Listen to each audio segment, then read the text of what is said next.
Bonjour, bienvenue au nom d'Attaque Luxembourg, d'Etica Luxembourg et d'Altrimenti ASBL qui nous hébergent encore une fois donc, dans le cadre de nos conférences lunch.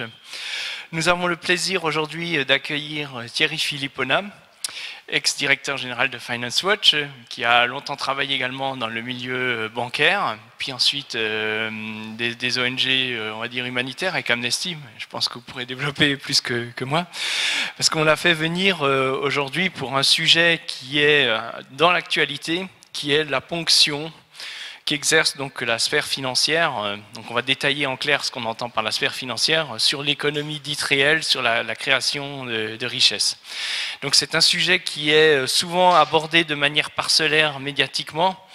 Bon, on l'a vu de manière, on va dire, assez forte avec l'affaire LuxLeaks sur la question de l'évasion fiscale, mais cette ponction financière, en fait, vous verrez, est de loin bien plus importante et aussi bien en volume que dans les conséquences qu'une simple, on va dire, fraude fiscale.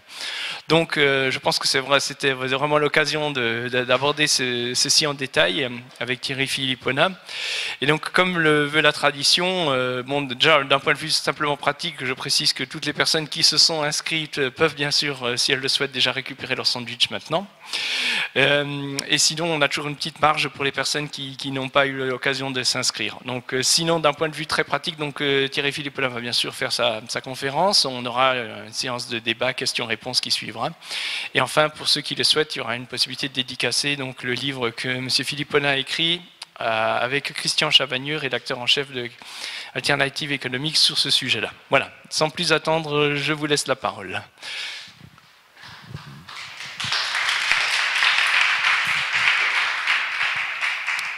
Bonjour, merci Jean-Sébastien. Je suis très heureux d'être ici. Voilà, merci de m'avoir invité. Je suis vraiment ravi de pouvoir partager quelques idées avec vous et puis surtout de débattre. Alors le sujet que Jean-Sébastien vient d'introduire est juste énorme, pour ne pas dire énormissime. Donc je pense que peut-être l'idée c'est de se concentrer sur quelques axes. Il y a un axe qui est l'axe de au fait de quoi parle-t-on quand on parle de finance qui est au service de la société, de l'économie, et pourquoi est-ce qu'on affirme qu'aujourd'hui peut-être que la finance n'est pas totalement au service de la société et de l'économie. Donc ça c'est un grand bloc. Il y a un deuxième bloc de questions qui me semble intéressante à aborder, qui est le pourquoi tout ne se réforme pas si facilement que ça. Voilà. Et alors, on a tous quelques réponses à ces questions, mais peut-être aller plus loin sur tous les processus, et c'est le titre du livre que j'ai rédigé avec Christian Chavagneux. Pourquoi est-ce qu'on est dans un système où, en fait, de facto, les réformes, on ne va pas dire ne se font pas, parce qu'il y en a certaines qui se font, mais sont lentes et sont un processus difficile et souvent fragile. Et puis après ça, il y a peut-être une dimension qui est la dimension de toutes les questions de fiscalité qui sont si présentes. Alors j'allais dire aujourd'hui, particulièrement au Luxembourg, mais depuis une demi-douzaine d'années dans tous les pays développés. Donc on pourra parler de cette question qui est bien sûr fondamentale parce que c'est au cœur du système, mais qui dépasse largement le sujet de novembre-décembre 2014 au Luxembourg et qui concerne tous les pays. Et je pourrais partager avec vous, si vous le souhaitez, quelques expériences et anecdotes de travail avec les politiques ou les administratifs. J'ai envie de dire de tout pays. Enfin, j'ai pas travaillé avec tous les pays, mais avec un certain nombre d'entre eux qui montrent bien que le sujet est largement international. Voilà. Alors mon parcours personnel, de façon très rapide, j'ai été banquier, pour faire bref, une vingtaine d'années. Et puis ensuite, j'ai quitté le monde de la finance en 2006 pour travailler pour et avec Amnesty International pendant quelques années. Et puis ensuite, l'opportunité, j'ai envie de dire, Finance Watch s'est présentée. Alors Finance Watch, c'est quoi? C'est une organisation dont l'origine a été un appel lancé par 22 députés européens en juin 2010 On sait que dans le cadre de l'Union européenne, les règles financières se font à Bruxelles, avec le triptyque Commission, Parlement et Conseil. Et en fait, ces 22 députés européens, de tous horizons politiques, et ça c'est vraiment quelque chose de très intéressant, disaient tout simplement qu'ils avaient dans leur bureau tous les jours le lobby financier qui venait plaider pour ses intérêts. Ces députés disaient ça ne nous pose pas de problème, sauf que si on n'entend qu'un seul son de cloche, on ne va pas pouvoir faire notre travail. Donc on voudrait avoir une organisation qui existe, qui ait suffisamment de poids et de crédibilité pour voilà, rentrer dans le débat, dans le processus législatif et d'élaboration des règles au niveau européen, pour qu'on entende les deux sons de cloche, et après ça, nous, députés, on fera notre travail. Voilà, donc ça a été un petit peu l'impulsion initiale, et puis l'impulsion initiale ayant rencontré un grand écho dans la société, ces députés ont décidé en septembre 2010 de trouver quelqu'un pour monter le projet. Ils cherchaient quelqu'un qui a une expérience à la fois financière et ONG. Comme je vais être à peu près le seul, ils m'ont recruté. Voilà, donc j'ai monté Finance Watch entre effectivement novembre, décembre 2010 et juin 2011. Et ensuite, j'ai dirigé pendant 3 ans jusqu'à l'été dernier. Voilà. Et aujourd'hui, je travaille sur des enfin, je vais bientôt retravailler dans le domaine ONG, et puis je suis également membre du collège de l'autorité des marchés financiers en France. Voilà. Alors, sur le premier sujet, la finance au service de la société, qu'est-ce que ça veut dire et comment est-ce qu'on peut affirmer que ce que je fais sans problème, qu'elle ne l'est pas ou pas suffisamment aujourd'hui? Pour moi, la finance au service de la société, et quand je dis pour moi, c'est pour nous, je suis certain que dans cette salle, il y a beaucoup de gens qui peuvent partager cette logique, et en tout cas, c'est ce sur quoi Finance Watch a plaidé et continue à plaider aujourd'hui. C'est vraiment deux choses. C'est le fait de dire que l'argent, tout simplement, ça doit aller aux gens, aux projets réels, à l'économie, aux entreprises et plus généralement à la société. Vous allez dire, c'est d'une banalité affligeante ce que je dis. Oui, c'est d'une banalité affligeante, mais je vous donnerai quelques chiffres qui montrent qu'on en est loin aujourd'hui. Et la deuxième chose, quand on dit une finance au service de la société, c'est le fait que quand il y a un problème, quand il y a un accident, dans la vie il y a toujours des accidents, tiens par exemple une entreprise financière qui va mal, eh bien ça doit rester un accident local. Un accident c'est jamais positif, hein, il y a des gens qui perdent de l'argent, etc. Mais ça ne doit pas entraîner toute la société dans sa chute. Et on a vu dans la crise de 2007-2008 et depuis que quand un établissement financier tombait, on avait très souvent pour prendre un terme militaire, des dommages collatéraux considérables, et souvent tout le système. Et en 2007-2008, on a vu toute la société et toute l'économie pris dans une spirale négative à cause de problèmes bancaires. Et donc, pour nous, le système, enfin, construire une finance au service de la société, c'est vraiment, avant tout, que quand il y a un problème, ça reste un problème local qui ne fasse pas tout tomber. Ça, c'est quelque chose de très, très important.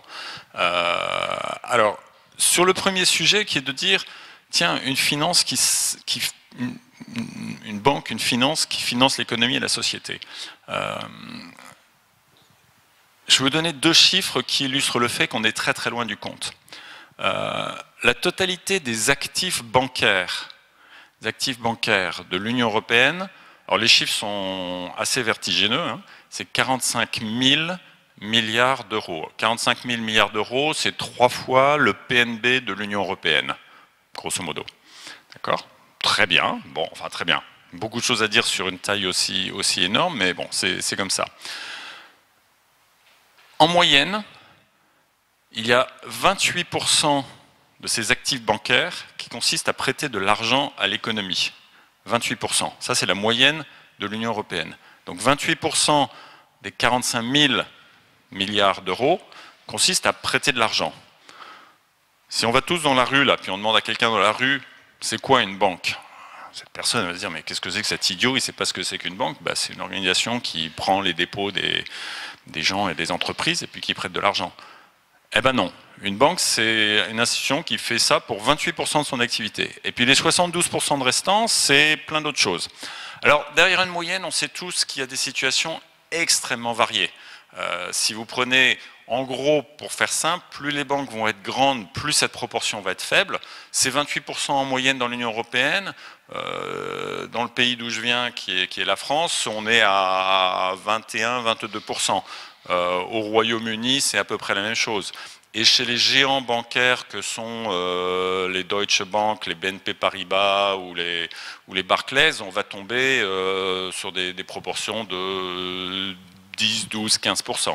D'accord. Donc plus on est avec des géants, moins la proportion de prêts bancaires aux entreprises et aux particuliers d'ailleurs va représenter une proportion significative. Alors après ça, on est, je pense, tous d'accord pour le fait de dire qu'il est légitime qu'une banque puisse avoir des activités qui soient autres que des activités de prêt bancaire. De là à en faire les 3/4 de son activité, on voit même intuitivement qu'il y a quand même un problème. Deuxième exemple, l'activité dite de produits dérivés. D'accord ? Les produits dérivés, c'est quoi ? Déjà, on va les définir.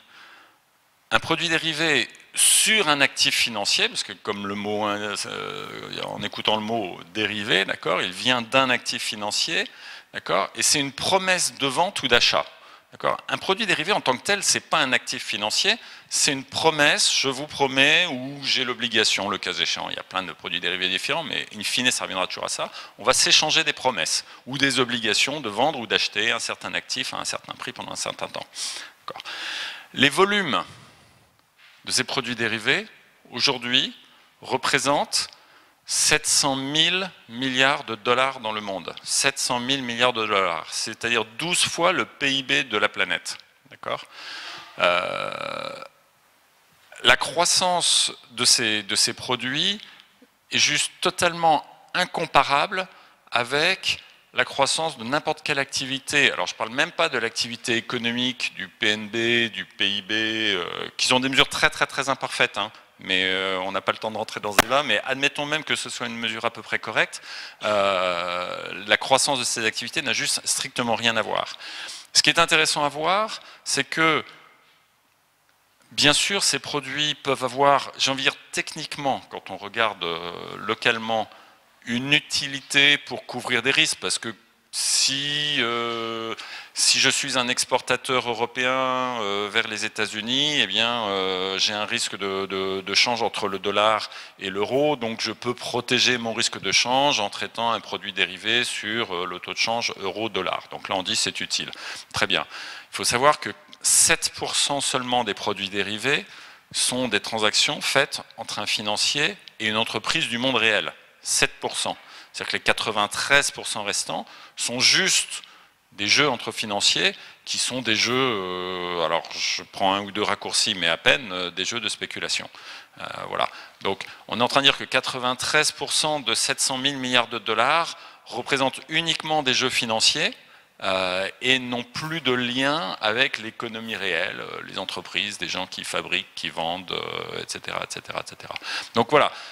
Je veux pas rentrer trop dans les chiffres parce qu'on a sera beaucoup plus intéressant d'avoir des débats, mais c'est important d'avoir quelques chiffres en tête pour illustrer le fait que quand on dit que la finance pourrait travailler plus au service de la société, c'est pas un fantasme, c'est pas un rêve, c'est pas un procès d'intention, c'est une réalité. Alors là où ça devient très intéressant, c'est quand on voit que on est dans un système où, paradoxalement, on a trop de finances et pas assez de finances. Trop de finances parce que le poids de ces activités financières, je viens de donner quelques chiffres, est juste considérable, et pas assez de finances parce qu'il n'y en a pas assez qui va à la vie, à la société, aux entreprises, aux gens qui vont en faire quelque chose, sans même rentrer dans le débat au fait ce quelque chose c'est quoi, ce qui est encore une autre dimension du débat, mais c'est un niveau auquel je suis même pas là. Et dans un monde où on parle souvent de too big to fail, etc., autrement dit les banques sont trop grosses pour pouvoir faire faillite, pour qu'on puisse les laisser tomber en cas de faillite, parce que sinon si elle tombe, tout le monde tombe avec elle. D'accord ? On se rend compte que, si je reprends mon exemple de la taille du système bancaire européen, on pourrait, je veux dire, d'un coup de baguette magique, ça ne marche pas comme ça, mais réduire la taille du secteur bancaire européen de 75%, le diviser par 4, sans affecter du tout les crédits, ni aux gens, ni à l'économie. Tiens, ça serait nettement moins too big si c'était 4 fois plus petit. Alors, on est d'accord que le monde réel est un peu plus complexe, mais c'est important d'avoir les ordres de grandeur en tête. Voilà. Beaucoup de sujets derrière ça, mais je pense que c'est vraiment l'essentiel. Et ce qui est essentiel à voir, c'est que la raison, si on se pose la question de la raison pour laquelle on a ce système financier qui semble toujours croître beaucoup plus vite que l'économie. Par exemple, entre 2001 et 2011, oui c'est ça, c'est 2001 et 2011, c'est pas si vieux que ça, le secteur bancaire européen connaît une croissance de 80% en taille, plus 80% sur 10 ans, alors que l'économie fait plus 30%. Donc on a un système bancaire qui connaît une croissance 2,5 fois plus rapide que l'économie. Donc là on voit vraiment cette déconnexion.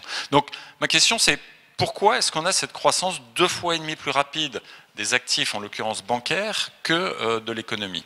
La réponse, c'est précisément ce que j'ai commencé à aborder quand je parle du too big to fail, c'est-à-dire ce système de soutien à la fois explicite et implicite selon les zones d'activité et l'analyse détaillée qu'on peut en faire, de la puissance publique des États aux grands établissements financiers. C'est-à-dire qu'il y a ce système par lequel on sait que les profits sont certes privatisés, mais que les pertes, en tout cas les pertes extrêmes, seront socialisées. On l'a vu la dernière fois au sens de la dernière crise financière, qui a quand même coûté la modeste somme en argent déboursé de 450 milliards d'euros à l'ensemble des contribuables européens. Je ne dis pas aux contribuables européens, parce qu'on sait tous qu'il n'y a pas de contribuables européens, il y a des contribuables dans les différents États de l'Union européenne, mais en cumulé, l'argent déboursé par les pays de l'Union européenne pour soutenir leur système bancaire, ça a représenté depuis 6 ans 450 milliards d'euros. Et je passe sur les garanties qui avaient été émises et qui n'ont pas été utilisées. Voilà.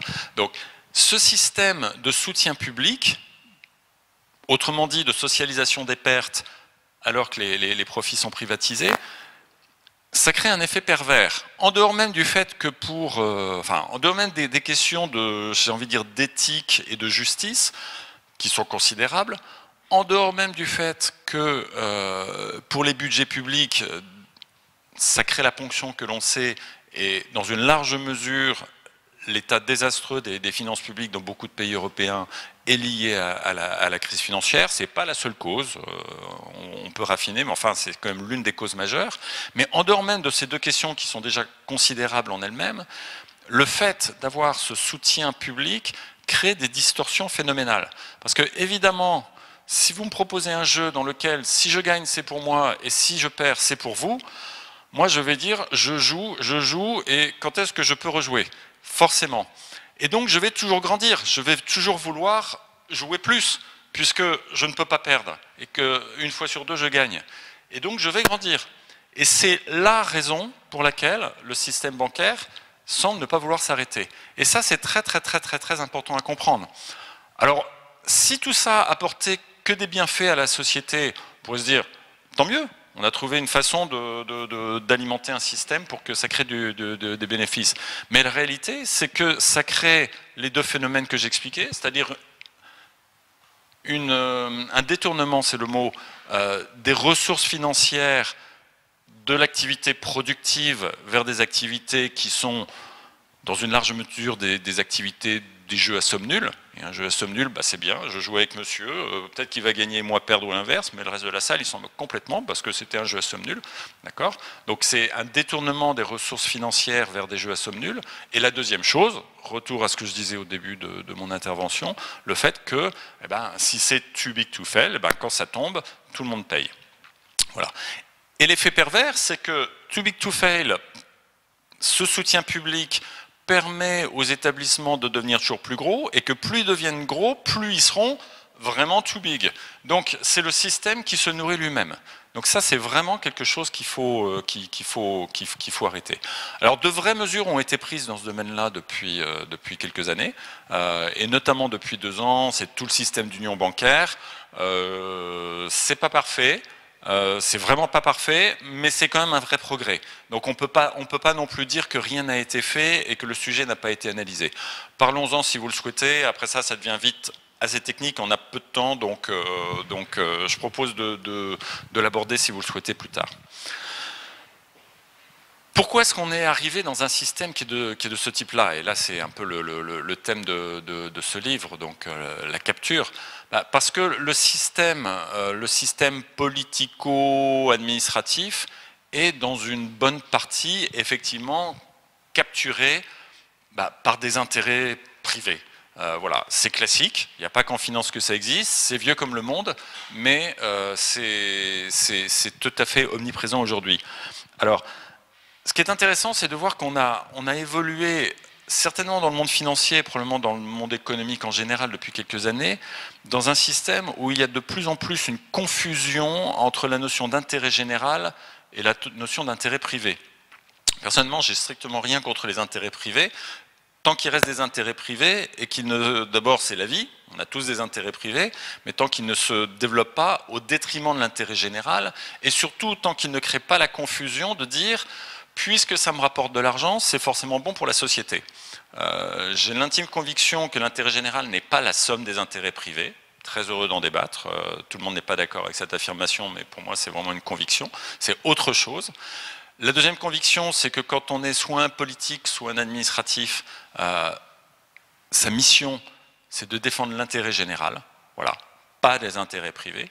Et que la troisième chose, c'est qu'il y a des situations où soit un responsable politique, un responsable administratif va devoir, je dis bien devoir, prendre des mesures qui vont heurter certains intérêts privés, non pas parce que ça l'amuse ou parce qu'il a envie ou quoi que ce soit, ça ce serait à mon avis des raisons perverses, mais tout simplement parce que c'est l'intérêt général qui commande, avant les intérêts privés. Or aujourd'hui on est arrivé dans un système avec une espèce de, j'ai envie de dire de vulgate, je dis bien de vulgate de la main invisible d'Adam Smith, etc. Je dis bien vulgate parce qu'Adam Smith était un auteur très fin et très intéressant, mais ce qu'on en a retenu, c'est 2 phrases qui ont été déformées au sein d'une œuvre de plusieurs centaines de pages qui a beaucoup de subtilité, d'accord, où en gros l'idée est arrivée d'une soi-disant main invisible qui fait que la somme des égoïsmes particuliers ferait le bien général. Voilà. Adam Smith n'a jamais dit ça, soit dit en passant. Mais en tout cas, on en a retenu, c'est pour ça que j'appelle ça une vulgate. Et donc, aujourd'hui, et je le vois pour avoir travaillé depuis des années dans le système de l'Union européenne, Commission, Parlement, Conseil, et puis toutes les organisations qui tournent, ou les institutions qui tournent autour de ça, que dès que la moindre mesure coûte 1 centime à quelqu'un, l'énorme machine de lobbying se met en route pour convertir ce coût privé, d'accord, et dans de nombreux cas, oui, ça va coûter quelque chose à quelqu'un, quelque part, d'accord, pour expliquer aux politiques que, surtout, vous ne pouvez pas le faire puisque ça me coûte de l'argent. Eh ben non. Et tout le débat, il est là. Sauf que quand je dis ben non, c'est ma conviction, vous l'aurez compris, mais la réalité, c'est que sur le terrain, très très souvent, ça gagne. Alors pourquoi ça gagne? D'abord parce que la machine à faire du lobbying, elle est absolument considérable.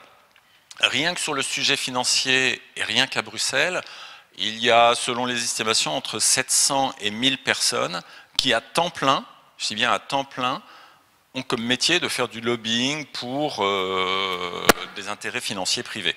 D'accord. Rien que sur le sujet financier. Il faut savoir qu'à Bruxelles, s'il y a au maximum peut-être une centaine de décideurs politico-administratifs sur ces sujets-là. Donc vous avez 7 à 10 lobbyistes par décideur. Et comme chaque lobbyiste aime bien justifier son boulot, et le lobbyiste c'est un vendeur fondamentalement, donc il va prendre son téléphone un certain nombre de fois par jour. Vous imaginez si vous êtes dans la peau d'un décideur sur ces sujets-là, vous êtes en permanence sollicité. Alors pour certains d'entre eux, il y a une espèce de rejet. C'est bon, j'ai compris, j'en ai eu assez. D'où le fait que, et en Europe, on a aussi la chance d'avoir une classe politique qui a conscience de ça. La meilleure preuve, c'est que l'initiative Finance Watch est venue à la base d'une impulsion politique, d'accord, et que les 22 initiaux que j'évoquais tout à l'heure sont devenus presque 200 députés au bout de quelques semaines. Donc voilà, en démocratie, avoir des élus qui disent « Oh là, il faudrait peut-être établir un contre-pouvoir », c'est quelque chose d'assez remarquable pour être noté. Mais pour autant, pas non plus rosir le tableau, c'est pas parce qu'il y a ce type de réaction un petit peu spontanée, et puis d'ailleurs un certain nombre d'effets pervers, on peut en parler parce que les choses sont jamais si simples. La réalité, c'est que cet énorme rouleau compresseur a déversé toujours les mêmes arguments sur le thème de si vous touchez à quoi que ce soit, on va créer du chômage, la croissance, la retraite de vos électeurs, etc. Voilà, c'est toujours les 3, 4, 5, 6 mêmes arguments qui arrivent. Ça finit par créer une pression générale qui fait que les réformes sont bigrement compliquées à mettre en œuvre.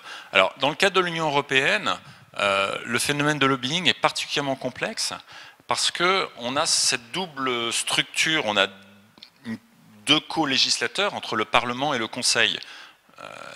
Le Conseil, comme on le sait, c'est la représentation des gouvernements des 28 États membres, et puis le Parlement, voilà, on sait comment ça fonctionne.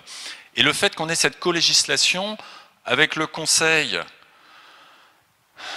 j'allais dire, qui est un tout petit peu plus égal que l'autre co-législateur qui est le Parlement, fait qu'il y a toujours quelqu'un, quelque part, ou plus exactement un État membre, quelque part dans l'Union européenne, dont ça ne va pas être l'intérêt, et je vais définir dans 2 secondes ce qu'est l'intérêt, qu'une mesure soit prise. L'une des grandes caractéristiques de, je peux dire, tous les États membres de l'Union européenne, mais dans le domaine financier, ceux qui sont particulièrement importants, on va commencer à tout seigneur, tout honneur par le Luxembourg, l'Irlande, la Grande-Bretagne, la France, l'Allemagne et les Pays-Bas dans une bonne mesure aussi. Si vous prenez ces 6 pays-là, je ne dis pas que les autres ne comptent pas, mais c'est vraiment ceux qui vont avoir systématiquement une présence sur les sujets financiers, et on comprend pourquoi, parce que l'industrie financière est très importante dans tous ces pays-là. Et sur chaque réforme, vous allez avoir systématiquement un de ces pays qui va arriver, qui aura au préalable identifié son intérêt national comme l'intérêt de ses champions, de son industrie, voilà. Ce qui mérite large débat, c'est quelque chose que Christian Chavagneux et moi analysons dans le livre. Voilà, tiens, c'est intéressant de voir qu'au niveau local, c'est-à-dire ici à Luxembourg, à Berlin ou Francfort si on raisonne Allemagne, à Londres, à Dublin, à Paris, les dirigeants considèrent que l'intérêt de leur champion, c'est l'intérêt du pays. Déjà, il y aura un beau débat à faire. Mais ça, cette assimilation, elle est partout. Je pourrais vous donner des exemples à peu près dans chaque pays, à commencer par celui d'où je viens. Donc voilà, il y a cette identification. Et après ça, quand on arrive au niveau européen, bien évidemment, chacun va défendre son bout de gras au sens de l'intérêt de son champion. D'accord. Ce qui veut dire que le jeu européen est particulièrement complexe et particulièrement propice à l'influence des lobbies, parce que c'est dans la nature des choses que les puissants, qu'ils soient les puissants politiques ou les puissants économiques, se connaissent, se fréquentent et arrivent à avoir cette proximité qui fait qu'on ne va pas se faire du mal entre nous. Alors, les formes concrètes de capture, elles sont différentes selon les pays.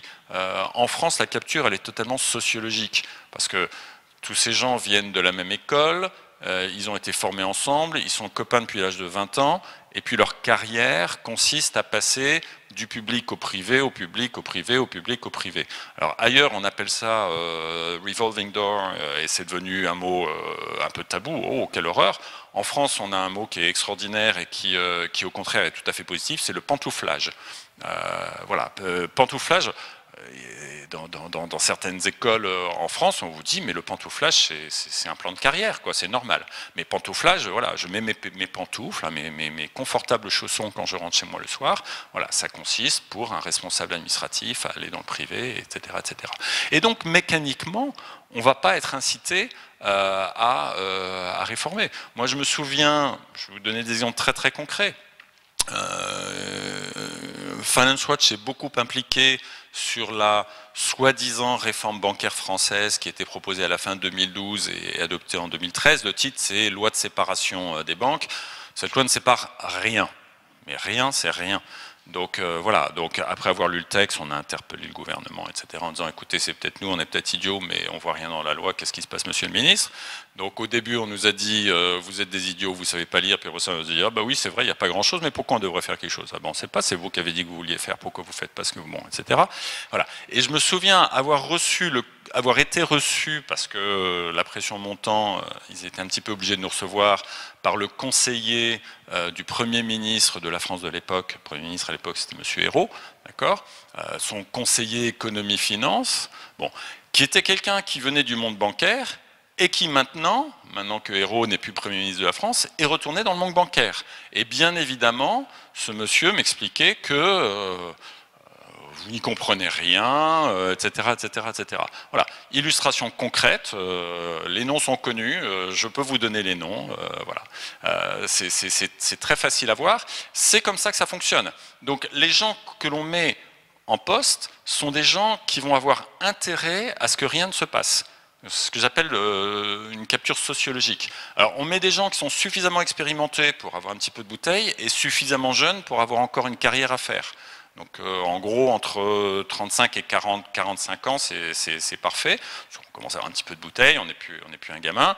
Et puis après ça, on a encore 20 ans à faire et on a envie d'être grand chef quelque part. Donc ça, c'est parfait parce qu'on tient la personne et cette personne sera récompensée si elle a bien gelé le système pour qu'il ne bouge pas. Donc ça, c'est la France. En Angleterre, la capture, elle est totalement intellectuelle. Il y a une pression absolument considérable pour respecter un petit peu ce que je disais tout à l'heure, cette vulgate de main invisible. Si ça gagne 1 centime pour quelqu'un, c'est forcément bon pour la société. C'est pas moins fort, hein. Il y a aussi le système des Old Boys Network, etc., mais qui prend des formes un peu différentes.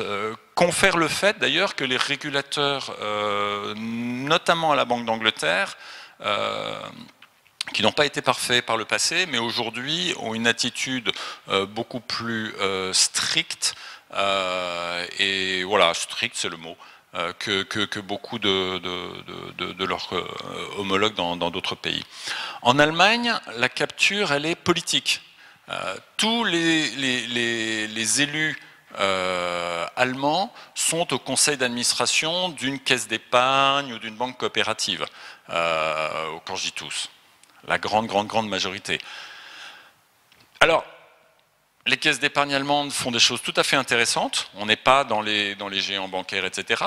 Mais on voit très bien que si le politique est au conseil d'administration d'une institution, bah, ça va être sa tendance naturelle de... voilà, bon.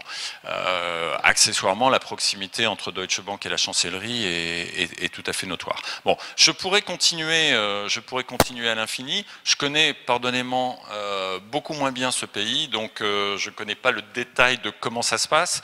Il y a fort à parier, je serais absolument ravi qu'on en débatte, que par un biais ou un autre, la proximité soit très forte. Et on le voit bien aujourd'hui dans la façon, enfin si on fait un parallèle avec les questions fiscales qui bien sûr sont au cœur du débat, la façon dont votre Premier ministre ou le ministre des Finances je crois que le Premier ministre a même déclaré que ça faisait partie du patrimoine du Luxembourg que d'avoir un système de tax ruling. C'est fort, hein, patrimoine. Je peux vous dire que vu de l'extérieur, on se dit oh là, c'est ça, c'est étonnant. Bon, très bien. Mais on reviendra sur ces questions fiscales tout à l'heure, mais on voit bien que voilà. Et c'est l'intérêt de chaque pays. Alors, ce qui est intéressant, tout à l'heure j'évoquais la France. La France a absolument tout fait pour que toutes les réformes bancaires soient, on va dire, les plus molles possibles au niveau européen. Pardon ? Alors, sur la taxe Tobin, il y a plein de choses à dire sur la taxe Tobin. Sur la taxe Tobin, il y a tout le débat de quoi, comment, pourquoi. Mais alors, ce qui a été typique dans beaucoup de pays, et la France a été en pointe là-dessus, ça a été le faire semblant, une fois de plus, de dire oui, oui, il faut le faire, c'est super, etc. Et puis après ça, la vider complètement de sa substance.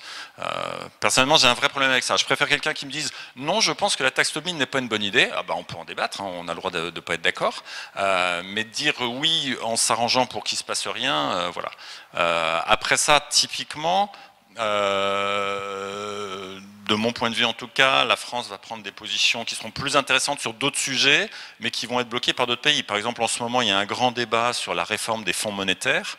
Alors c'est un débat qui est assez technique, mais il y a une fiction qui existe en Europe sur le fait qu'un fonds, ce que je veux dire est une évidence, c'est une entité qui collecte de l'argent et qui l'investit dans des actifs financiers.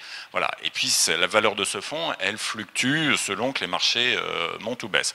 Un fonds monétaire, bah, ça achète des actifs monétaires, autrement dit, ça prête de l'argent, notamment aux banques, sur des périodes très courtes. Voilà. Donc normalement, c'est peu risqué, mais normalement et peu, ça ne veut pas dire jamais et pas du tout. Très bien. Et il y a une fiction, je pèse le mot fiction, qui a été développée dans 2 pays européens, le Luxembourg et l'Irlande, qui a été, alors dans le jargon, je vous promets que je ne vais pas vous emmener trop loin dans la technicité, les Constant Net Asset Value Funds. Autrement dit, des fonds dont on dit qu'ils ne pourront jamais baisser, que la valeur ne baisse pas. Sauf que la réalité économique, c'est que ça peut baisser, c'est la vie. Un actif financier, ça peut monter, ça peut baisser. D'accord. Et donc il y a une proposition de réforme. Alors ça crée des risques dits systémiques absolument considérables. Il faut savoir qu'aux États-Unis, la crise, l'un des déclencheurs de la crise, ça a été précisément des fonds de ce type qui disait ah ben moi ça vaut toujours 1, d'accord, sauf que ça valait plus que 0,9 et tout le monde s'est précipité pour avoir son argent, ça crée des effets de panique, donc voilà, il y a des effets pervers tout à fait considérables. Donc l'Union européenne prend conscience de la chose. Tous les économistes qui ont réfléchi au sujet disent mais c'est évident, même Mario Draghi a dit mais c'est une évidence qu'il faut arrêter ce système, d'accord. Donc consensus sur le fait que c'est une perversion. Mais en l'occurrence, essentiellement Luxembourg, Irlande, mais aidés par la Grande-Bretagne, sont en train de tout bloquer au niveau européen pour qu'on ne réforme pas ce système. Réformer le système, c'est pas arrêter la gestion monétaire, bien sûr que non. C'est simplement dire, bah, reconnaissez que la valeur de ces fonds, elle est variable, elle n'est pas fixe. Donc comme ça, vous éviterez les mouvements de panique, comme un troupeau de buffles se met en panique dans les moments difficiles.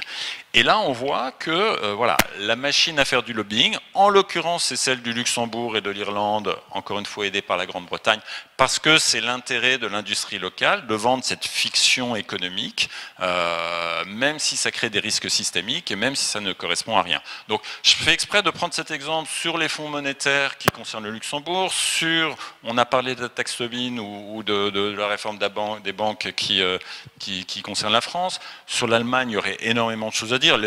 Sur les soi-disant réformes bancaires, l'Allemagne a adopté une loi qui était le copier-coller de la loi française.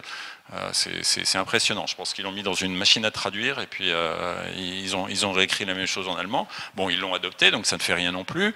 Il y a eu des réglementations sur le trading à haute fréquence adoptées également par l'Allemagne et par la France. C'est des sujets sur lesquels mes collègues et moi-même ont été auditionnés par les différents parlements nationaux. On leur a dit, mais la façon dont vous allez le faire, ça ne changera rien. Effectivement, ça n'a rien changé, mais voilà, dans la série, on fait semblant. Et à chaque fois, alors, soit on botte en touche, soit on se dit beaucoup plus malin, mais là, c'est un sujet qui devient très très politique. On va faire semblant tout en ne faisant rien, sur la base du fait que c'est un petit peu technique, voire très technique parfois, donc les gens s'en apercevront pas. Sauf que, là je serais ravi qu'on en débatte, je pense que les gens s'en aperçoivent parce que même quand on n'est pas spécialiste, il y a un moment, quand on vous prend pour un idiot, vous vous en apercevez, et que c'est certainement l'une des raisons pour lesquelles tous les populismes que l'on sait, dans tous les pays d'Europe, à peu près sans exception, sont en train d'être nourris aujourd'hui. C'est pas tant le fait de dire je suis d'accord ou pas d'accord avec telle ou telle position, c'est le fait de se rendre compte qu'entre la rhétorique et la réalité, il y a des différences considérables. Voilà. Je suis pas trop en train de dépasser le temps là, c'est bon ? Bon. Alors sur le sujet fiscal d'évasion ou de fraude fiscale, avec toutes les subtiles nuances entre fraude et évasion, il y a tellement de choses à dire que je ne sais même pas par où on commence. Il y a quelque chose qui est très intéressant si on est impliqué, j'ai envie de dire, dans l'action, et je pense que ici aujourd'hui on est pas mal d'entre nous à être impliqués dans l'action, c'est que petit à petit, si on travaille correctement et qu'on exerce une pression, les choses évoluent. Après ça, elles évoluent pas parfaitement, ça n'arrive pas du jour au lendemain, mais on arrive petit à petit à faire bouger les choses.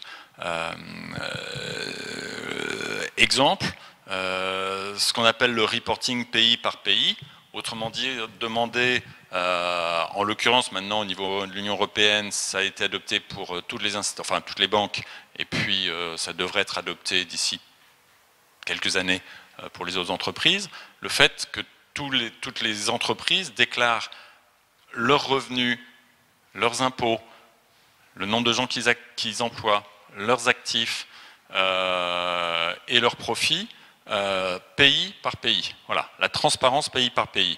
Ça, ce sujet-là, c'est un sujet sur lequel beaucoup d'ONG ont travaillé depuis des années et des années et des années, et qui pendant longtemps était balayé d'un revers de la main avec les arguments habituels de « Ah, vous ne connaissez pas le monde réel, vous n'y pensez pas, c'est pas possible, on aimerait bien, mais c'est pas possible. » Moi, je me souviens très bien, janvier 2013, c'est pareil, c'est le même sujet que celui que j'évoquais tout à l'heure. J'étais en audition devant le Parlement français, à Paris, et en fait, on demandait que dans la loi française, il y ait ça. Mais à l'époque, ce n'était pas adopté au niveau européen. Je me souviens d'un député, socialiste en l'occurrence, m'interpellant en disant « Monsieur Philipponna, c'est très bien, mais que faites-vous de la compétitivité de nos banques ?» Voilà. Et le débat, ça a été est-ce que vous pensez que la compétitivité doit venir de l'évasion fiscale ? C'est une question de choix politique. Voilà. Donc là, on est en janvier 2013. En janvier 2013, c'est encore le côté vous n'êtes pas réaliste, vous ne comprenez pas ce qui se passe. Et puis 3 mois plus tard, c'est adopté. Alors, pourquoi c'est adopté? Parce qu'à l'époque, Wikileaks, d'abord parce que travail de beaucoup d'ONG, il y en a eu vraiment beaucoup qui ont travaillé sur, enfin beaucoup, un certain nombre très déterminés depuis des années qui ont fait un vrai beau travail là-dessus. Après ça, il y a eu le sujet Wikileaks à l'époque, et puis dans le cadre français, il y a eu ce ministre qui s'appelle Cahuzac qui avait planqué de l'argent pour ne pas payer d'impôts, qui a fait un scandale et a démissionné. Donc là, grosse pression politico-médiatique, et tout d'un coup, on adopte. Et à peu près au même moment, l'Union européenne adopte exactement la même règle au niveau de l'Union européenne. On voit bien que les choses avancent probablement par rupture. Après ça, ce qui est en train de se passer aujourd'hui, c'est, je pense, quelque chose de très important. Je pense que ça va finir par évoluer. Le principe de payer ses impôts là où on a de l'activité économique, personnellement, ça me semble vraiment une question juste de bon sens. Voilà. Ce qui est important de voir, c'est que, oui, on est ici à et au Luxembourg, donc oui, c'est une pratique voilà, qui est bien réelle. Je pense qu'il n'y a à peu près aucun pays au monde qui soit exempt de systèmes d'évasion fiscale plus ou moins transparents et plus ou moins ouverts et non dits. Les États-Unis qui ont implanté FATCA, etc., donc le système de transparence des comptes des résidents américains quand ils ne sont pas aux États-Unis, et s'il n'y a pas de transparence, il y a prélèvement à la source, enfin déclaration, pardon, etc. On se dit, tiens, très bien, je dis bravo, sont les mêmes qui ont un État qui est le Delaware, qui est un paradis fiscal aux États-Unis, sauf que c'est pas pour les particuliers, c'est pour les grandes entreprises, etc. Les tax rulings, qu'ils soient aux Pays-Bas, en Irlande, au Luxembourg ou ailleurs, ou en Suisse, voilà, ce sont des tax rulings. Personnellement, je pense que c'est vraiment un scandale et qu'il faudrait y mettre fin, mais il faut exercer la pression. La France, qui joue les grandes vertueuses dans ce domaine-là, j'entendais notre ministre des Finances, M. Sapin, dire il y a 2 ou 3 semaines, le temps de l'évasion fiscale est terminé. Bravo, super, magnifique. La France a une liste officielle des paradis fiscaux. Il y a quelques temps, quelques mois, on parle de quelques mois, ils ont retiré les Bermudes et Jersey de la liste des paradis fiscaux reconnus par Bercy. Il faut savoir que quand on est sur la liste des paradis fiscaux en France, il y a un système de, en fait, une taxation renforcée et même prohibitive sur tous les flux financiers. D'accord. Donc, retirer de la liste des paradis fiscaux, en l'occurrence Jersey et les Bermudes, c'est dire il n'y a pas de problème, on peut y aller. Alors, tiens, les Bermudes. On va s'arrêter 2 secondes sur les Bermudes, parce qu'on n'en parle pas beaucoup des Bermudes. Pourquoi les Bermudes? Les Bermudes, c'est l'endroit au monde où sont toutes les sociétés dites captives de réassurance. C'est quoi ce machin-là? Une captive de réassurance, c'est alors beaucoup, pour ne pas dire tous les grands groupes industriels, financiers ou autres, ont des captives de réassurance, qui sont en fait des filiales qui assurent contre les risques, comme un assureur peut le faire, leur maison mère. Tiens, on se dit déjà, c'est bizarre de s'assurer soi-même, c'est pas très logique, ça sert à quoi? Réponse à rien. Ah si, ça sert à quelque chose, parce que cette filiale d'assurance, elle va facturer une prime pour l'assurance. D'accord? Donc c'est du transfert d'argent. Et comme par hasard, l'argent en question, il va à un endroit où on ne paye pas d'impôts et il diminue la base fiscale là où on en paye. Donc une captive de réassurance, c'est un système d'évasion fiscale. Voilà. Et quand la France dit retire les Bermudes, parce que fait comme business, comme vrai business la France avec les Bermudes, je ne suis pas un expert sur le sujet, je suis prêt à parier qu'on est extrêmement proche de zéro. Donc le seul sujet, c'est tout le système de captif de réassurance qui est un système d'évasion fiscale, qui est, alors il n'y a pas que la France qui fait de la captive de réassurance, je vous rassure, mais en l'occurrence je prends cet exemple pour montrer que voilà, Jersey, on n'en parle même pas, dire que Jersey n'est pas un paradis fiscal, très bien. Tiens, au fait, Jersey, Guernsey, même si c'est un régime un peu différent, c'est la Grande-Bretagne. Donc la Grande-Bretagne nous dit, tiens, les British Virgin Islands et les Caïmans, il n'y a pas aucun lien avec le Royaume-Uni non plus. Bon, donc on voit très bien que, oui, il y a cette question ici au Luxembourg sur les tax rulings, mais que c'est un petit peu partout. Et bon, j'ai souvenir de discussions, on pourra en parler après si vous voulez, avec des responsables politiques, pareil, qui vous disent, bah, écoutez, la rhétorique, le discours c'est bien, mais on est dans le monde réel, vous n'y pensez pas, l'évasion fiscale est un jeu mondial, c'est vrai, c'est totalement vrai, si c'est pas nous, ça sera les autres, c'est très certainement vrai aussi. Mais à partir de ce moment-là, on ne ferait jamais rien. Alors, le maître mot quand on travaille sur tous ces sujets-là, qu'on est impliqué avec les politiques ou les régulateurs, c'est souvent du jargon anglais, le level playing field. Donc le fait que le terrain soit égal pour tout le monde. Donc au sens de, ah oui, mais si la règle est plus favorable pour un de mes concurrents quelque part au monde, pour ce je ne sais quel sujet, faut surtout pas que vous me pénalisiez. Alors, je comprends l'argument et dans une certaine mesure, il est parfaitement compréhensible. Quand on est dans le business, on n'a pas envie que son concurrent ait un avantage sur soi. Mais si on revient à notre dichotomie du début, intérêt privé, intérêt général, l'intérêt général commande à un moment de dire, écoutez, trouvez un business model qui ne repose pas là-dessus. Surtout, et c'est là que l'Union européenne, de mon point de vue, est quelque chose de très intéressant, quand on a une forme de masse critique, parce que certes, quand on est tout petit dans son coin, si on est le seul à appliquer une règle à peu près décente, on risque de se retrouver bien isolé. Quand on est l'Union européenne, on commence quand même à représenter un poids dans l'économie et la population mondiale qui fait que, certes, on pourra toujours aller faire de l'évasion fiscale à Singapour, en Malaisie ou en Amérique du Sud, mais ça devient quand même, enfin, il y a des rigidités qui sont beaucoup plus considérables. Voilà, je vais peut-être m'arrêter là et puis qu'on commence à débattre parce qu'il y a tellement de sujets que voilà.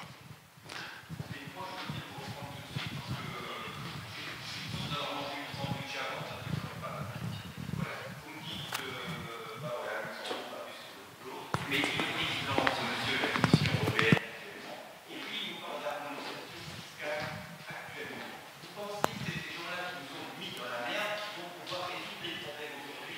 Non, on ne peut pas. On ne peut pas. Je crois qu'il faut que c'est ça, un chat. Est-ce que c'est ce monsieur qui maintenant dit qu'on va lutter contre l'harmonisation fiscale qui va régler les problèmes alors que, voilà, on sait un petit peu ce qu'il a fait. Okay. Bon.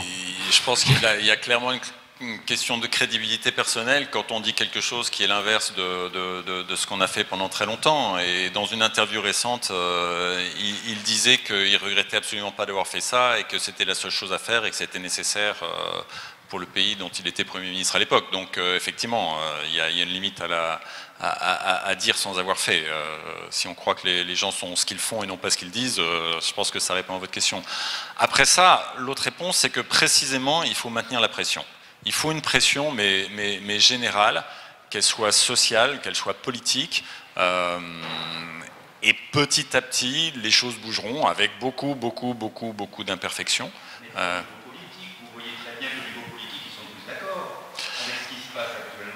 Oui, mais vous voyez, par exemple, je vais vous donner un exemple de quelque chose qui est vraiment intéressant. En 2013, c'est pas bien vieux, l'OCDE, c'est une organisation très mainstream, on va dire, a adopté des règles sur la transparence fiscale, enfin des règles qui sont uniquement celles de l'OCDE pour le moment. Quand je dis règles, elles ne s'appliquent pas de facto, mais enfin, que l'OCDE les appelle, sur la transparence fiscale, sur le reporting pays par pays et sur le fait de payer ses impôts là où on est une activité réelle et le fait que précisément, et c'est tel quel dans les documents de l'OCDE, les fameux tax ruling, autrement dit tax ruling, on va les redéfinir une fois, même si on le sait, hein, c'est le fait de payer les impôts là où on n'a pas d'activité économique et comme par hasard on a choisi l'endroit où les impôts étaient le plus favorables. Voilà. Le fait que l'OCDE, qui est cette organisation enfin, je veux dire, c'est tous les plus grands pays du monde, ça doit représenter, je ne sais plus combien du PIB mondial, etc. Mais enfin, voilà. Disent, il faut faire ça. Et qu'aujourd'hui, beaucoup de pays disent, il faut mettre en œuvre ce qu'a dit l'OCDE. C'est pas neutre. Ça veut dire que petit à petit, ça bouge, ça évolue. C'est pas encore mis en œuvre, etc. Mais enfin. Là où je suis d'accord avec vous, c'est que si on le laisse à une seule personne, et dans un monde qui n'est pas le monde dans lequel on vit, où une personne aurait tout pouvoir, ça ne bougerait jamais, mais vraiment jamais. Maintenant, on est dans un système où il y a des forces dans tous les sens, et où on peut faire craquer un système. Monsieur, peut-être qu'il y a d'autres personnes qui souhaiteraient prendre la parole, je ne sais pas si... Oui.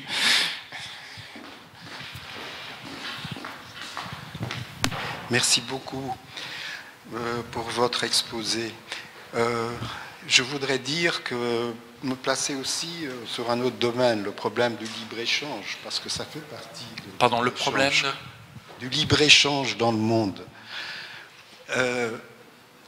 C'est-à-dire que l'Union européenne a procédé à un élargissement, à marche forcée vers les pays de l'Est, sans harmonisation sociale, sans harmonisation fiscale.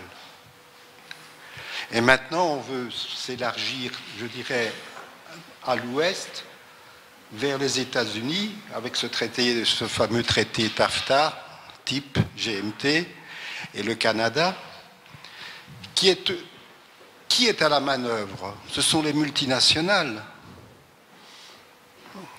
C'est elle qui négocie. D'ailleurs, la commission elle-même a dit que sur 100 réunions, il y en a eu 90 avec les représentants des multinationales. L'AmCham, la Chambre de commerce américaine, et Business Europe sont aux commandes. L'AmCham a même félicité les fonctionnaires de la DG Commerce. Oui, donc...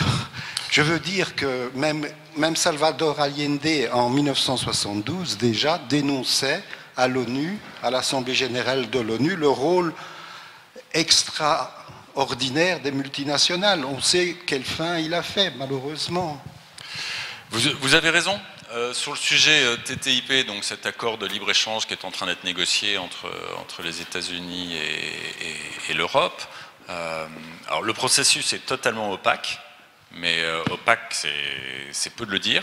Ça se passe uniquement entre quelques représentants de la Commission et puis leurs équivalents américains. Il est évident que les intérêts qui sont derrière, ce sont des intérêts... je reprends ma grande dichotomie, ce qui dit la même chose que vous, hein, des intérêts privés. Alors, il y a une petite lueur d'espoir qui est le fait que le Parlement sera saisi en bout de course de la chose, alors si je dis petite lueur d'espoir, c'est que j'ai envie de mettre ma casquette optimiste, mais si je mets ma casquette de pessimiste, je pense profondément qu'il est anormal dans un processus démocratique que les élus soient avertis tout à la fin, quand toutes les négociations ont été faites, avec un côté, c'est à prendre ou à laisser. Parce qu'on sait bien que dans le monde réel, bah, voilà, il faut négocier pied à pied.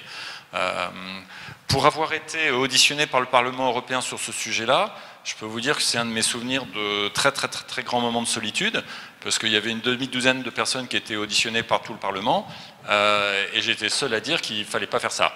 Voilà, donc dans ces cas-là, vous prenez une grande pression. C'est un système qui, à mon avis, est une violation des principes démocratiques les plus fondamentaux, en dehors même des choix économiques, pour la raison que je donnais tout à l'heure, intérêt général, intérêt privé. Parce que l'une des choses qui est sous-jacente, c'est que les règles générales ne doivent pas aller contre les intérêts privés. Et il y a tout ce système de tribunaux arbitraux, etc., qui fait que si une règle est adoptée par le législateur afin de réguler telle ou telle activité et que ça coûte de l'argent à un intérêt privé, alors cet intérêt privé peut faire, c'est pas un procès, demander une médiation qui, historiquement parlant, dans des traités équivalents, va 9 fois sur 10 en sa faveur, d'accord, pour dire, donc il faut me payer X, et X généralement très élevé, pour me dédommager du fait que telle zone politique, l'Union européenne en l'occurrence, a décidé d'adopter telle règle pour mieux s'organiser. Et là, on est en train de dire, ah, tiens, l'intérêt général n'est plus supérieur à l'intérêt particulier. Ce qui est vraiment un sujet de philosophie politique, j'ai envie de dire, absolument fondamental, en dehors même de rentrer dans la multitude des sujets économiques et techniques qu'il y a derrière ça. Donc, ouais. Mais typiquement, sur ce genre de sujet, il faut maintenir la pression. Je peux vous dire, c'était même un truc qui était assez incroyable, parce que travaillant voilà, pour le côté société civile, il y avait donc 6 personnes qui étaient auditionnées sur ce sujet-là. J'étais le seul à ne pas avoir eu connaissance des documents. La réalité, c'est qu'il y a toujours des fuites, donc j'avais réussi à mettre la main sur un ou deux, et ça m'a vraiment pas rassuré, d'accord ? Mais tous les autres avaient toute l'information, et puis voilà, les gens qui sont proches du système mais à l'extérieur ne l'avaient pas. Et donc il y a même un côté assez surréaliste. Tiens, on vous auditionne, mais vous n'avez même pas la même information pour donner votre avis. Comment est-ce qu'on peut fonctionner comme ça ? Voilà. C'est là qu'il faut travailler. Alors c'est un sujet qui va au-delà de notre discussion aujourd'hui, mais il y a un énorme sujet aussi de comment travailler mieux, comment travailler plus. Voilà. Parce que oui, alors, pardon monsieur, c'est moi qui vais prendre la parole. Vous avez parlé pour l'Angleterre disons, du consensus intellectuel, hein, je crois, c'est ce que vous avez dit, pour dire que tout le monde est d'accord, qu'à partir du moment où il y a une livre sterling ou un dollar ou un euro de profit, c'est bon. Et la même chose, si vous voulez, c'est pour dire que l'intérêt de nos banques, c'est l'intérêt de la France, ou l'intérêt de ce qui est bon pour GM, on disait dans les années 60-70, est bon pour les États-Unis. Et la question, justement, si c'est ça l'intérêt général, parce que c'est ça la confusion, c'est que l'intérêt général, c'est celui-là. Oui. C'est l'intérêt général des banques, du grand capital, pour faire simple, pour prendre un langage un peu désuet, si vous voulez. Mais je ne crois pas que ce soit si faux que ça, d'ailleurs, même si c'est désuet. Et donc, la question que je voudrais vous poser, c'est comment est-ce qu'on peut redéfinir l'intérêt général ? Quelle alternative y a-t-il à dire l'intérêt général, c'est l'intérêt de tous ? Là, on est pauvre un petit peu, enfin, intellectuellement ou même sur la proposition, enfin, et même dans ce que vous avez dit, de ne pas reconnaître dans l'Union européenne comme un instrument au service des idées néolibérales, libre-échange, recul de l'État, mouvement des capitaux, libre mouvement des capitaux sans harmonisation fiscale. Parce que la question, ce n'est pas le tax ruling. Vous avez dit le tax ruling, c'est être imposé là où on n'est pas imposable. Non, un tax ruling, c'est s'assurer que la loi sera appliquée d'une certaine façon. C'est neutre comme outil. Ce qui est totalement aberrant, c'est la façon dont effectivement ce pays l'a appliqué depuis effectivement 1929. Parce que c'est là, pourquoi c'est le patrimoine de Luxembourg ? C'est parce que c'est depuis 1929 que c'est comme ça. C'est-à-dire, la holding 1929 permettait la lutte contre la double imposition. À l'époque, on était imposé en Allemagne et aux États-Unis, et le Luxembourg proposait d'être imposé seulement au Luxembourg. Bon, passons là-dessus, mais la question, elle est là, si vous voulez, c'est de dire, qu'est-ce qu'on propose comme alternative à l'intérêt général? Comment est-ce qu'on définit l'intérêt général? Là, je pense, depuis la mise à la poubelle de l'histoire de l'utopie communiste et de l'utopie, si vous voulez, de l'Union soviétique, on manque quand même d'alternatives. Et donc, en gros, tout le monde est d'accord et on peut venir en disant oui, mais peut-être que, mais en réalité, on n'a pas de vraie légitimité et de vraies alternatives intellectuelles. Je voudrais vous entendre là-dessus, ce que vous avez à dire. Vous, comment vous définiriez à la limite l'intérêt général? C'est une très très bonne question. Je pense qu'il y a un vrai travail à faire, s'il y a des universitaires dans la salle, pour faire un gros travail de recherche positif dessus, au sens de, voilà, l'intérêt général, c'est ceci, cela.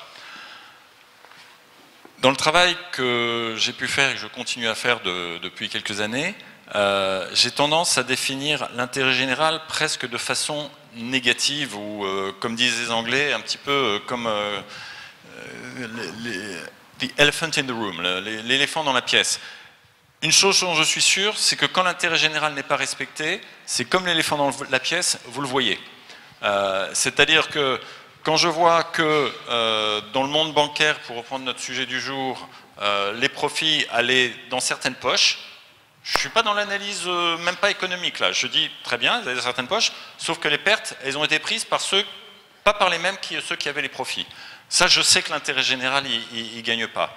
Sur les sujets fiscaux, quand je vois que, en gros, les petits, que ce soit les personnes physiques normales, ou les petites entreprises, elles payent le taux d'impôt qui est ce qu'il est selon les pays, mais que les gros, que ce soit les gros particuliers, enfin les très riches, ou les très grandes entreprises, ils ont des taux d'imposition qui sont une toute petite fraction de ce que sont les petits.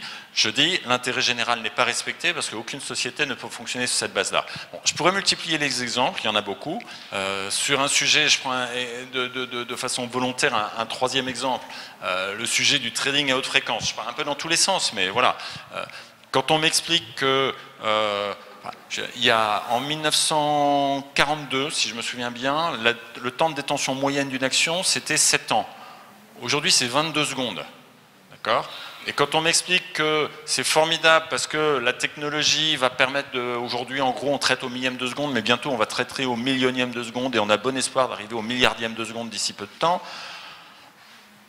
J'ai un éléphant dans la salle. Je sais qu'on raconte n'importe quoi. D'accord ? Alors, vous allez dire que là, je ne vais pas avoir ma thèse de doctorat sur la définition de l'intérêt général. Je l'ai définie au sens en négatif, en creux. Voilà. Donc ce que je dis, c'est que quand ce n'est pas respecté, je le vois. Après ça, il faudrait être beaucoup plus positif et il y a un vrai travail à faire à ce niveau-là. Parce qu'en l'absence de cette définition, effectivement, on revient sur le côté. Et je vais vous redonner un exemple. Si je peux me permettre des anecdotes qui rendent toujours les choses plus concrètes, parce que voilà, c'est la réalité. Pareil, une audition sur le trading à haute fréquence au sein du Parlement européen, où je dis des choses que vous pouvez facilement deviner, d'accord ? Un député, je me souviens, un libéral suédois m'apostrophe devant le Parlement, Monsieur Philippona, rassurez-nous, vous n'êtes pas contre les ordinateurs tout de même. Voilà. Donc voilà, le côté espèce de ringard, t'as pas compris que l'évolution, le progrès, c'est ça, etc. Alors, effectivement, c'est un côté franchement drôle, mais la réalité, vous êtes en audition, vous avez votre costume cravate, tout le monde vous regarde, les caméras, etc. Il y a une grosse pression. Et c'est comme ça que, ok, très bien, on l'a entendu, il nous a sorti son discours, mais c'est un ringard qui n'a pas compris que dans la vie, on évolue et qu'on ne vit plus à l'âge des cavernes. Et voilà, donc du même coup, du fait que cet intérêt général n'est pas bien défini, il est très très facile de l'identifier, et retour à la même question, si ça gagne de l'argent à quelqu'un qui en plus est très intelligent, et je suis tout à fait d'accord pour dire que les gens qui font du trading à haute fréquence sont très intelligents, sauf qu'ils ne travaillent pas pour l'intérêt de la société. Enfin non, plus exactement, qu'en travaillant pour eux, ils travaillent contre l'intérêt de la société, ce qui n'est pas la même chose. Voilà. Donc j'ai une définition qui est en creux, qui est en négatif, ce qui n'est pas suffisant, je vous le concède. Donc il y a tout un travail, j'ai envie de dire, théorique à faire, qui serait bien intéressant. Bonjour.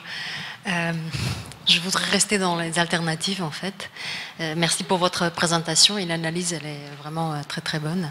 Mais j'aimerais pas quitter la salle sans savoir que je peux faire quelque chose.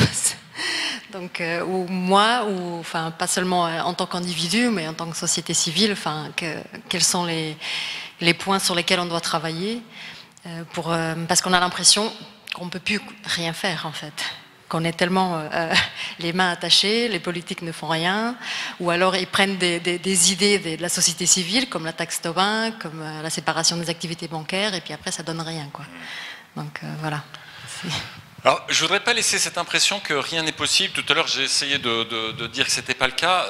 S'il y a une chose que j'ai appris depuis 3-4 ans, plutôt 4 que 3, en travaillant sur ces sujets-là dans le domaine strictement financier, et même en fait quand j'étais chez Amnesty avant, j'ai beaucoup travaillé sur le sujet Business et Human Rights, avec le lien de l'impact du monde financier sur les droits de l'homme, sur les droits humains, notamment tout ce qui est... On était parti du financement des bombes à sous-munitions et des mines antipersonnelles. Et que ça soit dans mon travail chez Amnesty, où en fait, pour faire bref, on a réussi à faire signer des engagements à toutes les banques et compagnies d'assurance françaises sur le fait qu'elles arrêteraient de financer les fabricants de bombes à munitions ou de mines antipersonnelles. Le travail chez Finance Watch, ou sur... pas révolutionner la finance, mais je me suis aperçu qu'il était possible d'avoir un impact.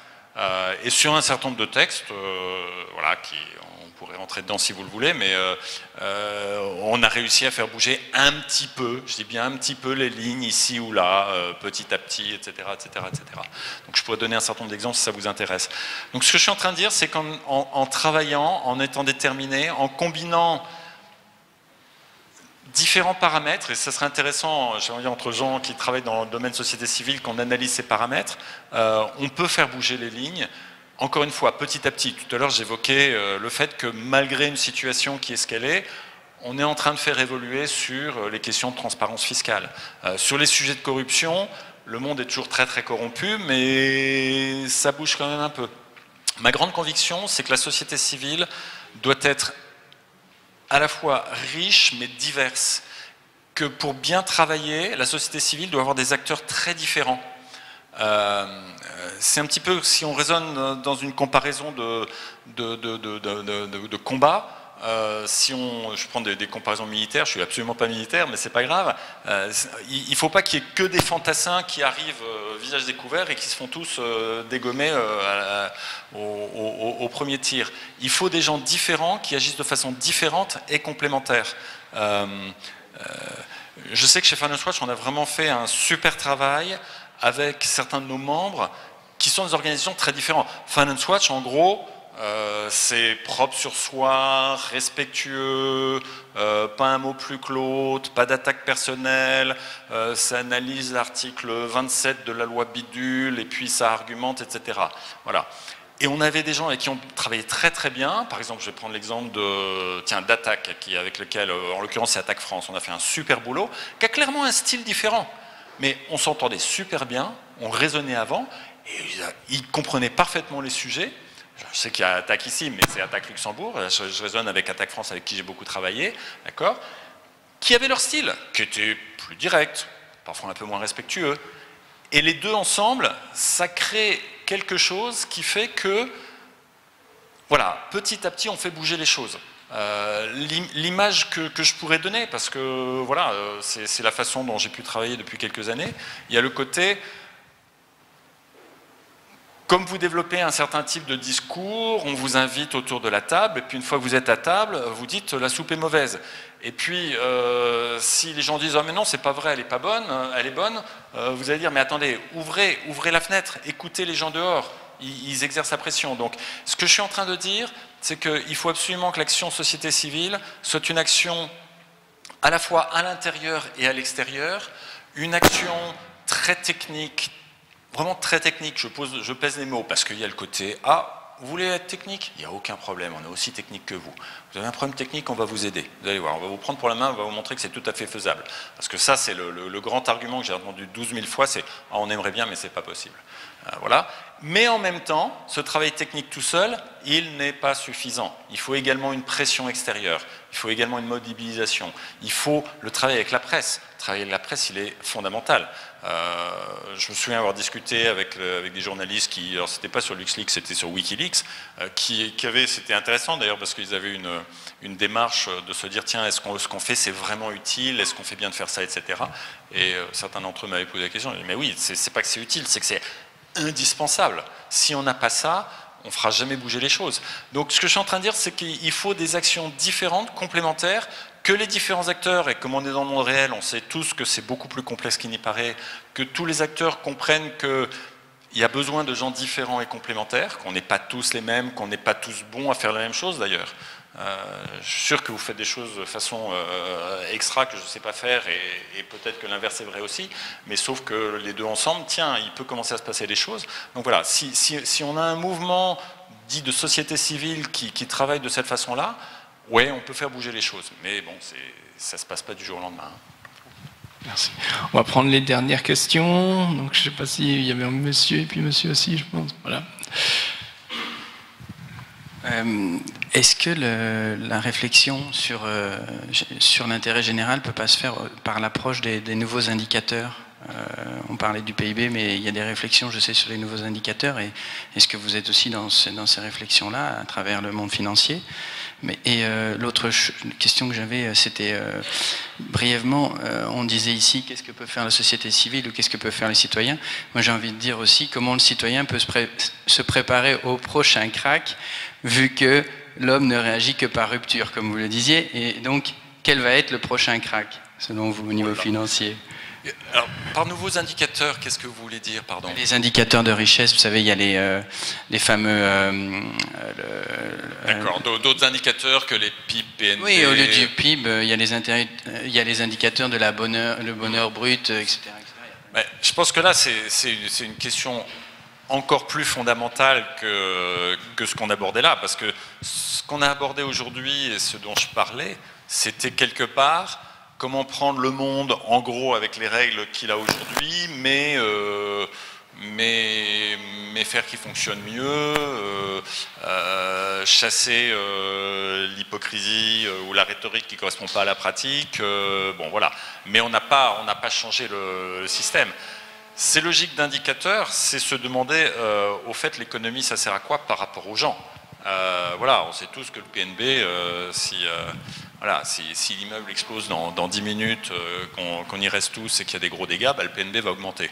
Ah, tiens, est-ce qu'il y a eu plus de bonheur parce que l'immeuble a explosé? Ah, peut-être pas. Bon, donc, qu'il y a un problème dans la mesure de l'activité économique, c'est certain, mais on voit bien que c'est pas tant la mesure le problème, c'est la conception de l'économie qu'on a. Donc, alors...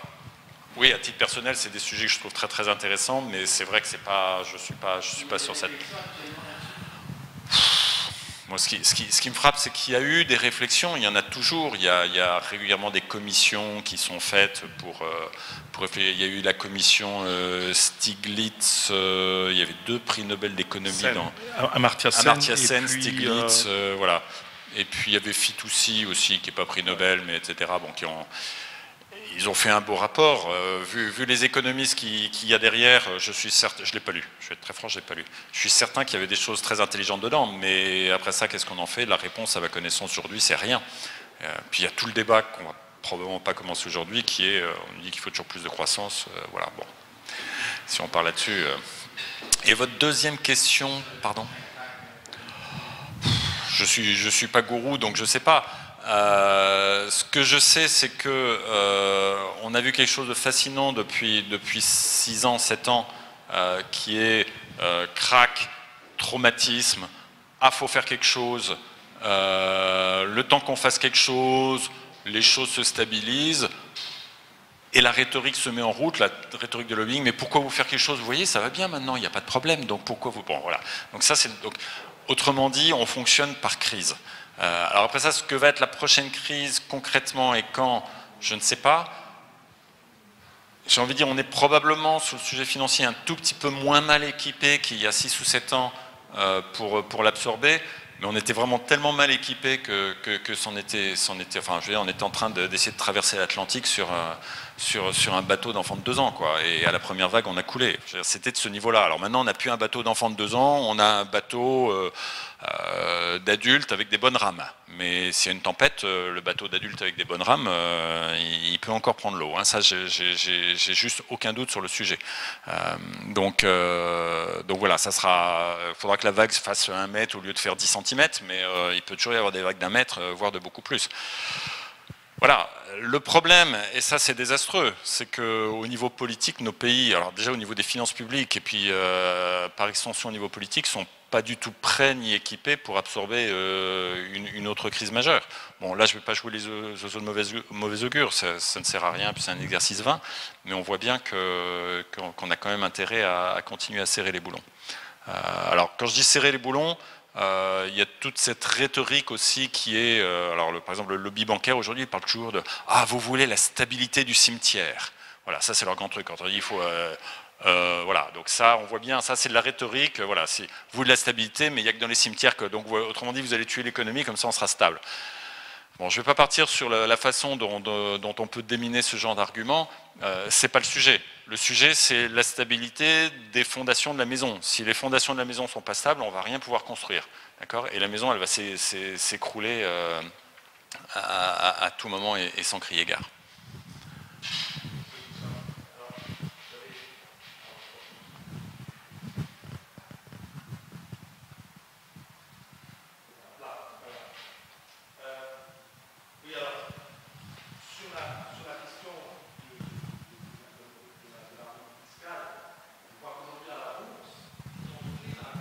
C'est un indicateur de performance de l'entreprise, et une entreprise qui aurait un tax rate qui serait de 30%, ce serait des imbéciles. Aucun groupe n'a ça, et donc voilà. Mais ça, personne ne le conteste, parce que ça, c'est normal. Moi, je pense qu'il faudrait le contester. Il faudrait le contester. Alors, maintenant, pour dire, il faudrait faire une recherche sur une alternative. Alors, je vais en proposer une ici. Pas moi qui l'ai faite, mais je vais en tout cas citer quelqu'un. C'est quelqu'un qui s'appelle Christian Felber, qui est aujourd'hui en Allemagne, Allemagne, Autriche, dans la zone italienne, Espagne, Amérique du Sud, parce qu'il ne parle pas français. Mais le livre a été traduit en français, ça s'appelle L'économie citoyenne, qui en fait dit que l'économie aujourd'hui est basée sur le profit et la concurrence, et lui propose de remplacer ça par la contribution au bien commun, donc une définition du bien commun, et la coopération plutôt que la concurrence. Et comment est-ce qu'on définit le bien commun? Il y a donc 17 indicateurs qui sont des indicateurs qui se basent donc sur une matrice à deux échelles. Les stakeholders d'un côté, donc les parties prenantes, fournisseurs, clients, salariés, État et le futur, et puis les valeurs, dignité humaine, justice sociale, soutenabilité écologique, transparence, et j'en oublie toujours un, il y en a encore une autre, et comment est-ce que l'entreprise se comporte par rapport à ça? On lui donne des points, et ça permet, si vous voulez, de mesurer, parce qu'une entreprise peut être bonne sur certains indicateurs et moins bonne sur d'autres, mais globalement, on voit quelle est sa contribution au bien commun. Et il propose de dire, les entreprises plus vertueuses, on va dire, qui contribuent plus au bien commun, c'est-à-dire l'immeuble, lui, qui explose, c'est manifestement pas une contribution au bien commun, aurait des taxes, des taux de TVA ou des taux d'imposition ou des accès au capital qui pourraient être pénalisés, et d'autres qui sont plus bénéfiques pourraient être favorisés. Un exemple, l'agriculture du tabac, elle est forcément un petit peu moins bénéfique, on va dire, que le blé biologique, par exemple. Bon, voilà. Donc ça, il y a une alternative qui existe, c'est peu connu en France, mais je crois que en tout cas, ça a le mérite d'exister et de poser voilà. Moi, j'aime beaucoup. Après ça, pour la mise en œuvre pratique, je vois tout de suite les arguments qui vont être développés, qui sont le fait que ce sont... je fais exprès de plaider contre, après avoir dit que j'aimais beaucoup, que derrière, il y a des choix et que ça ne respecte pas des choix d'activités économiques qui sont meilleurs que d'autres, et donc ça ne respecte pas l'égalité, etc., etc., etc. Et c'est là qu'on voit qu'un système politique, c'est aussi un système juridique, et que voilà, et que je pense que ça sera... J'aimerais beaucoup qu'on évolue dans cette voie-là, mais on n'y est pas, je pense. Franchement, je pense qu'on n'y est pas. Après ça, sur la question fiscale, Moi, je pense qu'il y aurait des choses mais toutes bêtes à faire, mais vraiment toutes bêtes. Ce serait de dire, vous avez raison, le taux d'imposition sur les sociétés est de, dans le pays X, 35%. Eh ben, voilà. Pourquoi est-ce que l'entreprise machin cotée en bourse paye 10% d'impôt? Tiens, l'impôt c'est 35. Pourquoi vous payez 10? Ah, mais c'est légal. Ouais, peut-être, mais bon. Et l'autre chose, je commençais à suggérer ça à des politiques, ils ont du mal à dire que c'est pas une bonne idée, mais j'ai pas encore vu l'ombre d'une mise en œuvre, qui est le fait de dire que, je pense dans tous les pays, mais en tout cas dans le pays d'où je viens, il y a des formations pour des spécialistes, des masters de fiscalité, etc., payés par l'État. Un chat, un master de fiscalité, ça sert à quoi? Ça sert à faire former un jeune, intelligent, très intelligent, qui ensuite va fabriquer de l'évasion fiscale. J'aimerais bien qu'on m'explique pourquoi l'État paye des formations à des gens qui ensuite vont aller dans des entreprises pour faire de l'évasion fiscale. Arrêtons les formations à la fiscalité. Je pense que vous et moi, on paye juste nos impôts. Normalement, on remplit nos déclarations. C'est pas très compliqué, c'est très ennuyeux, c'est pas très amusant, mais c'est pas très compliqué si on sait lire et qu'on est normalement intelligent. D'accord? Il n'y a pas besoin de faire 5 ans d'études pour remplir ces déclarations d'impôts. Hein. Donc, arrêtons les formations à la fiscalité. Les formations à la fiscalité sont des formations à l'évasion fiscale. Donc, tiens, sujet pour la société civile, dans l'Union européenne, plus de formation à la fiscalité. Quand vous aurez plus de spécialistes pour faire tous les montages qui font papa-maman et qui permettent de ne pas payer d'impôts, bah déjà vous allez avoir beaucoup moins d'évasion fiscale. C'est des choses toutes bêtes, hein. Mais vous y rendez pas compte, la vie réelle, ouais, bah, allons-y. C'est des choix politiques, hein. Il faudrait pouvoir interpeller nos présidents et nos premiers ministres devant des caméras pour leur demander pourquoi ils trouvent que c'est une mauvaise idée. Merci Thierry pour ces mots de conclusion. Non, on va profiter maintenant du temps de dédicace pour les dernières questions parce qu'on est vraiment pris par le temps. Donc ceux qui n'ont pas encore pu boire ou prendre leur sandwich sont invités à le faire. Comme dit maintenant, voilà, on va continuer une discussion libre autour d'un verre. Je vous remercie et je vous dis donc bientôt. Alors 2 événements à suivre. Toujours avec Attaque Luxembourg, nous allons organiser lundi prochain, donc le 8 à 20h30 à la Cinémathèque, une séance spéciale autour d'un film qui s'appelle Big Men, qui traite de l'extraction pétrolière dans l'Afrique de l'Ouest et de tous les tenants et aboutissants concernant la population locale, qui, comme vous en doutez, est très largement peu bénéficiaire de cette richesse naturelle. Et enfin, le jeudi 22 janvier, nous nous donnons rendez-vous ici, toujours à la même heure, donc 12h15, pour une conférence qui traitera des marchés carbone et de leur incapacité à réguler les émissions de gaz à effet de serre. Je vous remercie et je vous dis à la prochaine.